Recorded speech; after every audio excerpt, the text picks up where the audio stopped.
శ్రీమాత్రే నమః.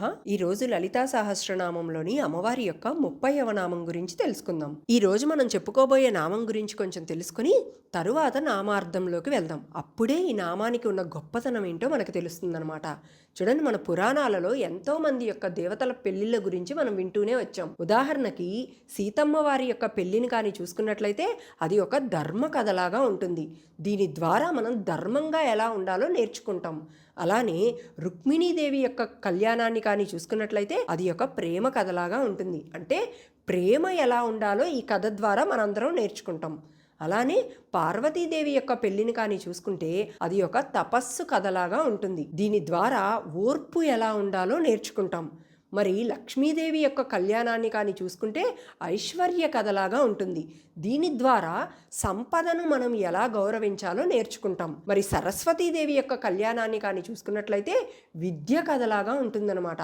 అంటే విద్యను ఎలా పూజించాలో నేర్చుకుంటాం. ఇవన్నీ కూడా మనం కథలుగా వింటూ వచ్చామన్నమాట. కానీ వాటిలో ఎక్కడా కూడా ఏ దేవత యొక్క మాంగళ్య సూత్రం గురించి ప్రత్యేకంగా ధ్యానం చేయమని కానీ లేదా నామంగా జపం చేయమని కానీ చెప్పలేదు. కానీ లలితామ్మవారి మాంగళ్య సూత్రమే ఒక నామమైందనమాట. అది శ్లోకంగా మారింది, అదే మంత్రమైంది. ఇది సాధారణ విషయం కాదు. ఎంతో అదృష్టమో, ఎంతో అర్హత, ఎంతో పూర్వజన్మ సుకృతం ఉంటే కానీ ఈ నామం గురించి వినే అదృష్టం మనకి దొరకదనమాట. అంటే లలితామ్మవారి మాంగళ్యం కేవలం ఒక పెళ్లి గుర్తుగా కాకుండా అది జీవితం మరణం మధ్య ఉన్న శక్తి బంధం అనమాట. అందుకే అమ్మవారి యొక్క మంగళసూత్రాన్ని మనం కేవలం చూడటం కాకుండా నామంగా జపం చేస్తామన్నమాట. అటువంటి నామం ఎవరైతే వినగలుగుతున్నారో ఇది యాదృచ్ఛికంగా వాళ్ళ జీవితంలోకి వచ్చిందని కాదు. మీ జీవితంలో ఏదో ఒక బంధాన్ని, ఏదో ఒక మాంగళ్యాన్ని అమ్మ రక్షించబోతున్నారు అని ఇక్కడ ఒక పెద్ద సంకేతం అనమాట.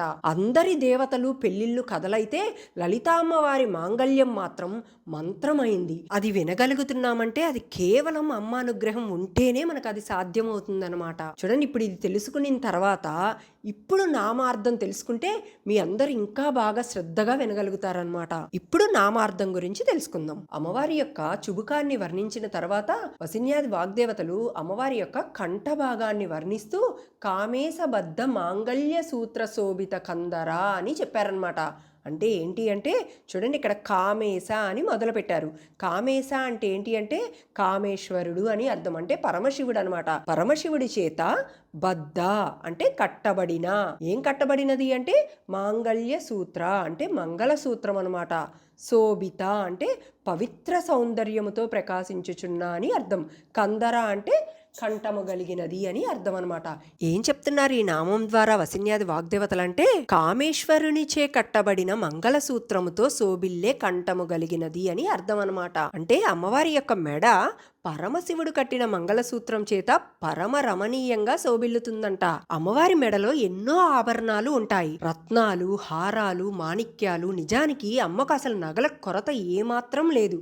ఎందుకంటే అమ్మవారే ఇక్కడ సర్వాభరణ భూషిత. అయినా లలితా సహస్రనామంలో వసిన్యాది వాగ్దేవతలు అమ్మ హారాలన్నింటినీ వదిలి కేవలం ఈ మంగళసూత్రాన్ని మాత్రమే ఎందుకు వర్ణించారంటే అది అలంకారం కాదు కాబట్టి.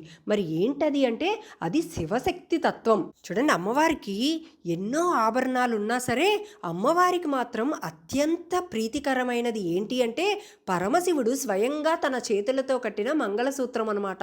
ఎందుకంటే ఆ తాళి విలువ బంగారంలో కాదనమాట, శివుడి యొక్క సంకల్పంలో ఉంది. అది కేవలం ఒక అలంకారంగా అమ్మవారు చూడరు. మరి ఎలా చూస్తారు అమ్మవారు మంగళసూత్రాన్ని అంటే అమ్మ హృదయాన్ని ఆ పరమశివుడు కట్టి పెడుతున్నట్లుగా ఉంటుందన్నమాట. అందుకే వసిన్యాది వాగ్దేవతలు అన్ని హారాలున్నా వాటన్నిటినీ పక్కన పెట్టి అమ్మవారికి ఎంతో ప్రీతికరమైన ఈ మంగళసూత్రాన్ని నామంగా మార్చారనమాట. ఎందుకంటే శివుడు తన సంకల్పాన్ని శక్తికి అప్పగించిన గుర్తు అనమాట అది. ఆ బంధం ఉన్నంత వరకు ఈ బ్రహ్మాండాలన్నిటిలో కూడా సృష్టి నడుస్తూనే ఉంటుంది అని అర్థం. ఇంకా కాలం అమ్మవారి వశమవుతుందన్నమాట.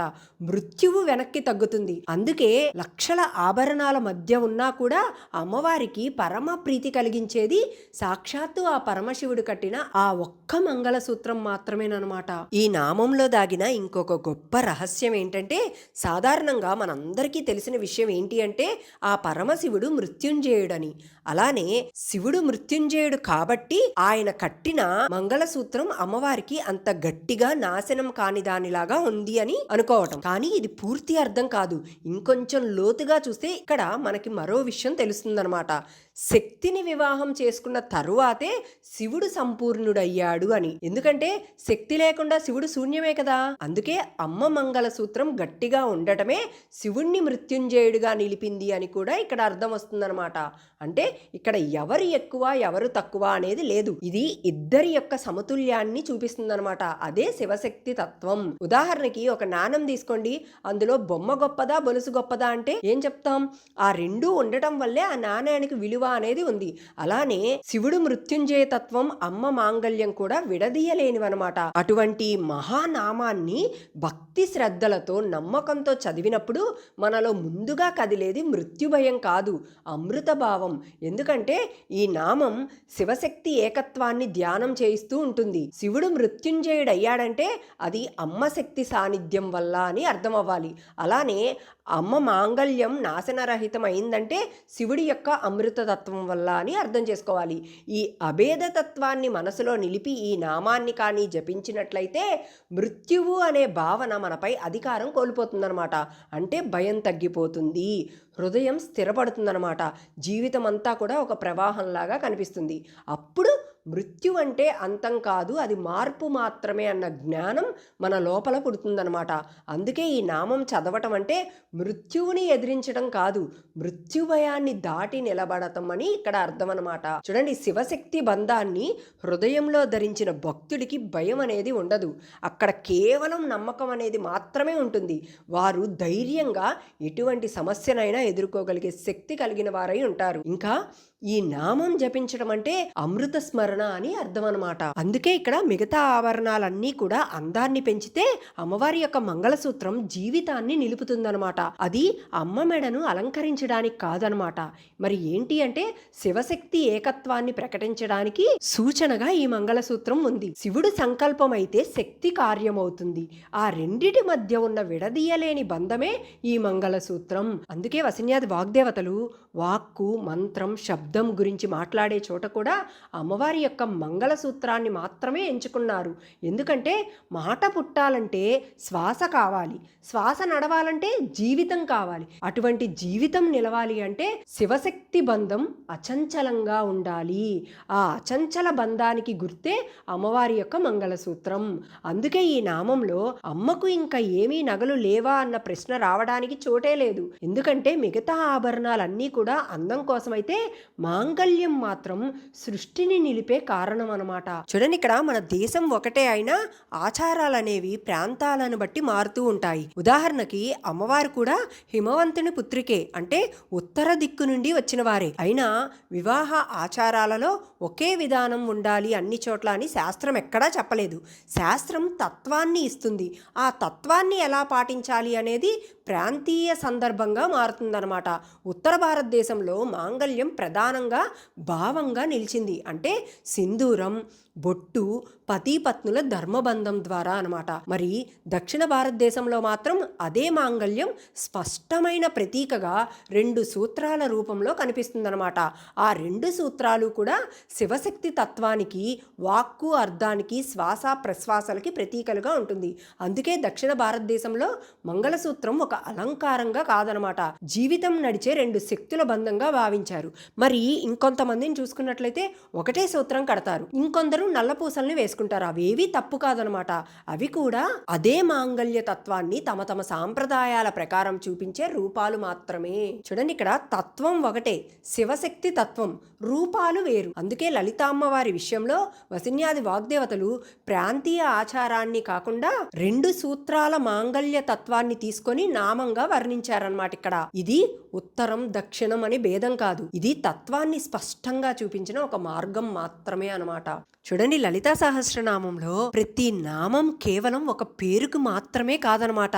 అవన్నీ కూడా అమ్మకు ఇష్టమైన నామాలుగా మార్చబడిన ప్రేమ మాటలు. వసిన్యాది వాగ్దేవతలు ఏం చేస్తున్నారు లలితా సహస్రనామం ద్వారా అంటే, వాళ్ళు శాస్త్రం చెప్పటం లేదు, సిద్ధాంతం కూడా చెప్పటం లేదు, కేవలం అమ్మను సంతోషపెట్టాలని ప్రయత్నిస్తున్నారనమాట. అందుకే వారు ప్రతి నామంలో కూడా పరమశివుని గొప్పతనాన్ని వర్ణించినట్టే కనిపించినా నిజానికి వారు చేస్తున్నది అమ్మవారిని తృప్తిపరచడం అనమాట. ఎందుకంటే అమ్మకు అత్యంత ప్రీతి కలిగేది ఏంటి అంటే పరమశివుడే. అటువంటి శివుడి గుణాలని చెప్పినప్పుడల్లా అమ్మవారు ఒక చిరునవ్వు నవ్వుతారనమాట. ఆ చిరునవ్వుకే ఈ బ్రహ్మాండాలన్నీ వెలిగిపోతున్నాయన్నమాట. శివుడి కార్యాన్ని చెప్పినప్పుడల్లా అమ్మవారి యొక్క హృదయం తృప్తి చెందుతూ ఉంటుంది. అందుకే ప్రతి నామంలో కూడా అమ్మ ఇలా ఉంది అని చెప్పకుండా ఆ పరమశివుడు అమ్మవారిని ఇలా చూశాడు, ఆ పరమశివుడు అమ్మవారిని ఇలా బంధించాడు, ఆ పరమశివుడు అమ్మవారిని ఇలా ప్రేమించారు అని చెప్తున్నారనమాట. ఇక్కడ ఇది శివుడి మహిమను చెప్పడానికి కాదు, అమ్మవారిని ఆనందింపచేయటానికి అనమాట. వసిన్యాది వాగ్దేవతలకి బాగా తెలుసు, అమ్మవారిని నేరుగా పొగడాల్సిన అవసరం ఎక్కడా లేదు, అమ్మవారికి ఇష్టమైన శివుడి గురించి చెప్తే చాలన్నమాట. అందుకే లలితా సహస్రనామం మొత్తం కూడా ఒక స్తోత్రం లాగా ఉండదు. శివుడు అమ్మని చూసే విధానం, అమ్మ శివుణ్ణి ప్రేమించే విధానం. నిజానికి లలితా సహస్రనామం మొత్తం శివశక్తి మధ్య నడిచిన మౌన సంభాషణ అనమాట. చూడండి, ఇక్కడ భక్తుడు అటువంటి సహస్రనామాన్ని చదువుతున్నారనుకుంటున్నారు, కానీ నిజానికి శివుడిక్కడ అమ్మతో మాట్లాడుతున్నవన్నీ కూడా మనం వింటున్నాం అంతే. అందుకే లలితా సహస్రనామం చదవటం అంటే అమ్మవారిని పిలవటం కాదు, ఆ ప్రేమ సంభాషణకు సాక్షిగా నిలబడతాం అనమాట.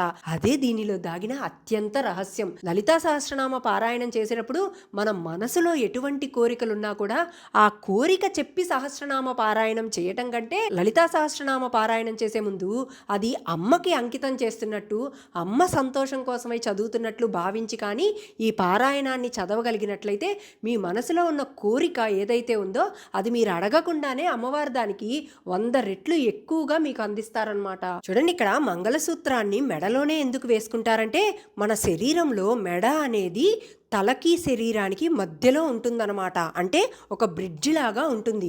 తల చూస్తే ఏమో ఆలోచనలకి సంకల్పానికి సూచన, మరి శరీరం చూస్తే పనులకు కార్యాలకు సూచన. ఈ రెండిటినీ కలిపే మధ్యస్థానమే ఈ మెడ అన్నమాట. అందుకే మెడను ఒక బ్రిడ్జి లాగా భావిస్తారు. మంగళసూత్రం ఆ బ్రిడ్జి మీద ఉండటం అంటే సంకల్పం కార్యంగా మారాలి, ఆలోచన జీవితం కావాలి అని అర్థం అనమాట. ఇది శివశక్తి తత్వానికి ప్రతీక. చూడండి, శివుడు సంకల్పం అయితే శక్తి కార్యం అనమాట. ఈ రెండిటి మధ్య ఉన్న విడదీయలేని బంధమే ఈ మాంగళ్యం. అందుకే మంగళసూత్రం చేతికో తలకో నడుముకో కట్టుకోరు, మెడలో వేసుకుంటారనమాట. ఇది భార్యాభర్త బంధాన్ని మాత్రమే కాకుండా జీవితం ఎందుకు నడుస్తుంది, సృష్టి ఎలా కొనసాగిస్తుంది అన్న పరమార్థాన్ని కూడా సూచిస్తుంది. కాబట్టి మెడలో మంగళసూత్రం అంటే ఒక సాంప్రదాయంలాగా కాదనమాట, అది సంకల్పం కార్యం అని అర్థం. కాబట్టి మెడలో మంగళసూత్రం వేసుకోవటం అంటే అదేదో కేవలం సాంప్రదాయం కోసమో అలంకారం కోసమో కాదనమాట. మరి దేనికి అంటే శివశక్తులిద్దరూ కూడా ఒక్కటిగా నిలిచే పవిత్ర బంధం అన్నమాట. ఇక్కడ గమనించినట్లయితే వసిన్యాది వాగ్దేవతలు మొదటిగా కామేశ అని మొదలుపెట్టారు. కామేశ అంటే ఏంటి అంటే చూడండి, కామ మరియు ఈశా. ఇక్కడ కామ అంటే సాధారణంగా మనం అనుకునే కోరిక లాంటిది కాదనమాట. కామం అంటే సృష్టి చెయ్యాలన్న దైవ సంకల్పం అని అర్థం. అంటే సృష్టి జరగాలి అనే మొదటి ఆలోచన కలిగిన వారన్నమాట. మరి ఈశా అంటే అధిపతి అని అర్థం. అంటే మొత్తం ఏం చెప్తున్నారు, కామేశ అంటే సృష్టి చెయ్యాలన్న సంకల్పానికి అధిపతి అయిన పరమేశ్వరుడు అని అర్థం. అంటే సృష్టి చెయ్యాలన్న కోరికే ఆయనది, కాబట్టి సృష్టి జరగాలంటే ఖచ్చితంగా ఆయన అనుమతి కావాలన్నమాట.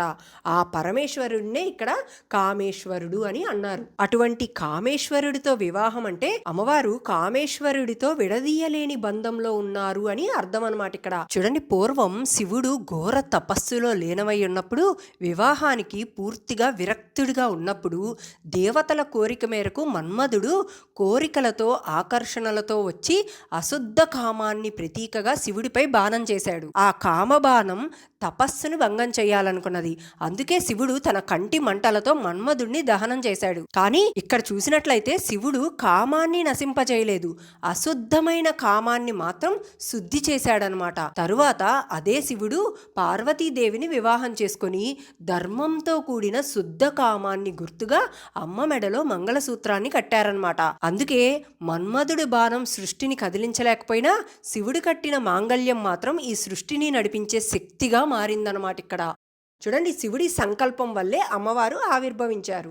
అంటే శివుడు అనుకున్నప్పుడే శక్తి వ్యక్తమవుతుంది అని కూడా అర్థం.